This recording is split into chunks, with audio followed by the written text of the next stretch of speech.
If your neighbor's house caught fire, and you happen to have a garden hose lying around, would you lend it to him, so it could hook it up to his faucet and put out the flames, or would you try to sell it to him?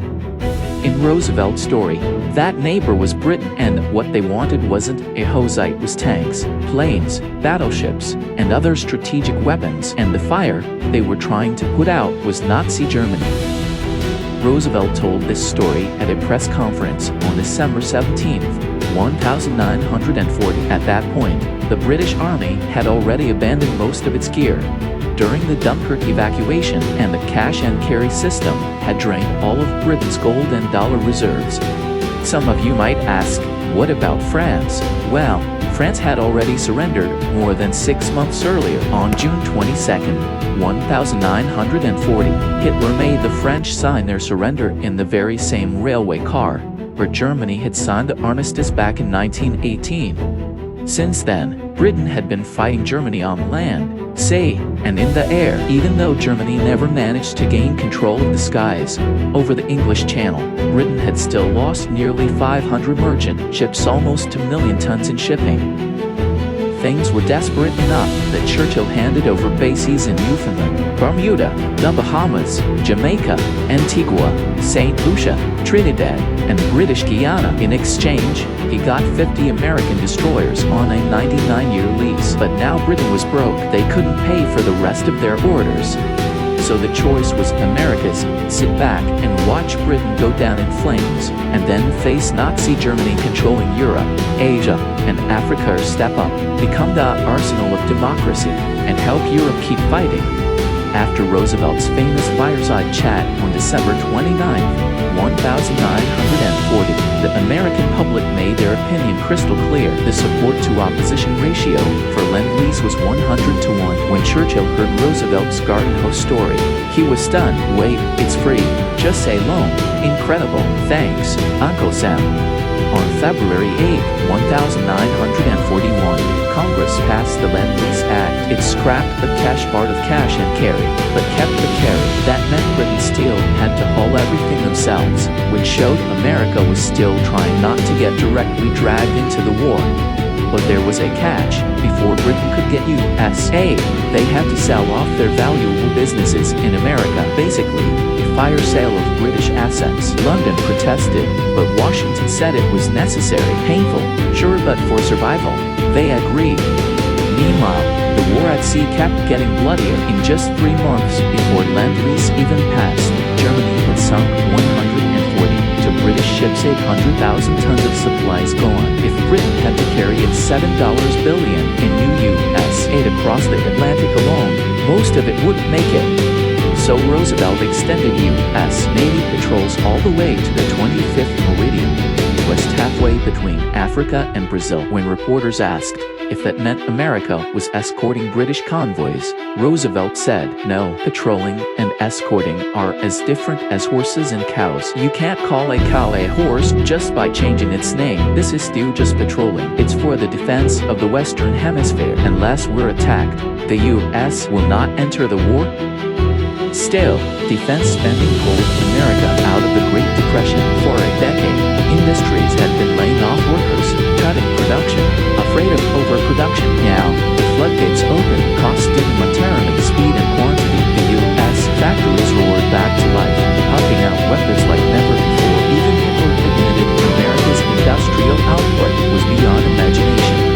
In 1940, U.S. steel production was almost 67 million tons compared to Germany's 28 million.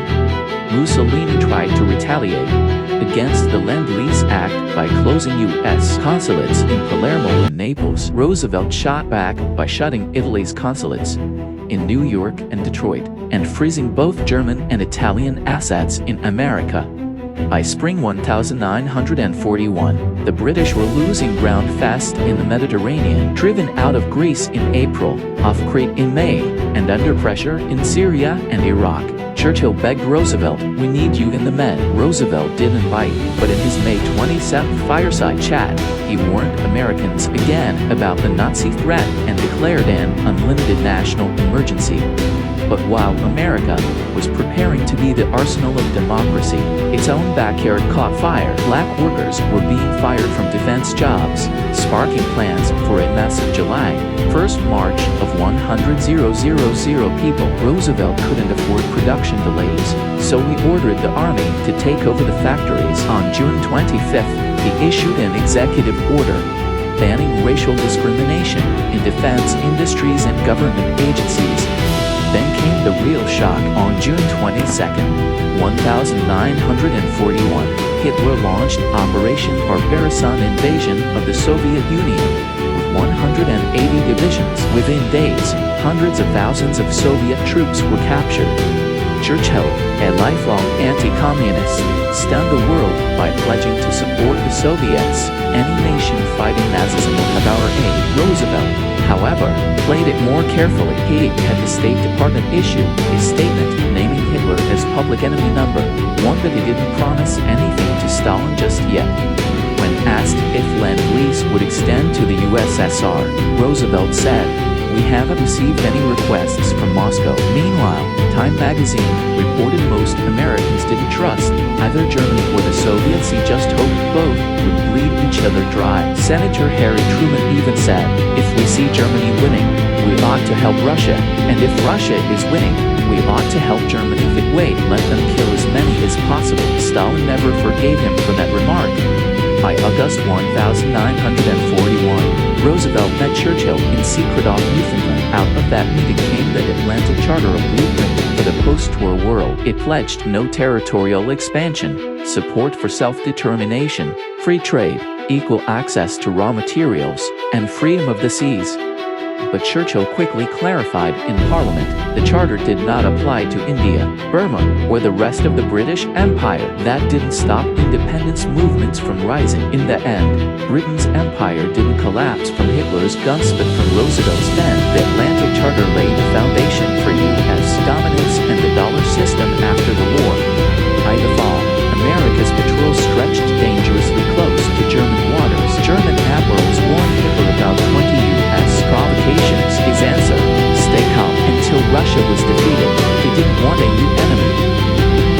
Meanwhile, in the Pacific, Japan had its eye on Southeast Asia after seizing northern Indochina in 1940. The U.S. began restricting exports aviation fuel, steel, and eventually oil. Roosevelt wanted to avoid pushing Japan into a corner, but an Assistant Secretary of State Dean Acheson frowned Japanese assets and cut off oil in 1941. Roosevelt couldn't walk it back without looking weak.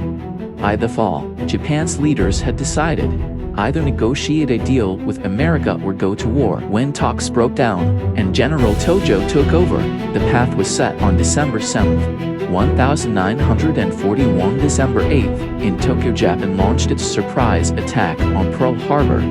And with that, the Pacific War had begun. Thanks for sticking around to the end. If you liked this story, hit that follow button, share it with a friend, and drop your thoughts in the comments. See you next time.